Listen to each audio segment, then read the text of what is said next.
संविधान बचाओ यात्रा या ठिकाणी काढली. सर्वात जास्त खतरा ह्या देशामध्ये संविधानाला कोणापासून जर असेल तर तो भारतीय जनता पक्षाकडून आहे.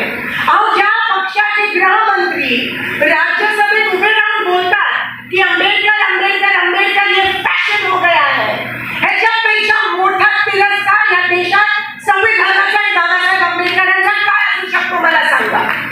रक्तपेतून उठायला पाहिजे. उषःकाल होता होता काळ रात्र झाली, चला पुन्हा आयुष्याच्या पेटवा मशाली. आता ती वेळ आहे. खरं ही आपली परीक्षा आहे. काँग्रेस पक्ष या देशासाठी, या महाराष्ट्रासाठी, या मराठवाड्यासाठी काय करू शकतो ही आपली परीक्षा आहे. जर आज आपण लोकांच्या सोबत उभे नाही राहिलो, जर आज आपण संविधान वाचवण्याचे नारे दिले नाही, घरोघरी पोहोचले नाही,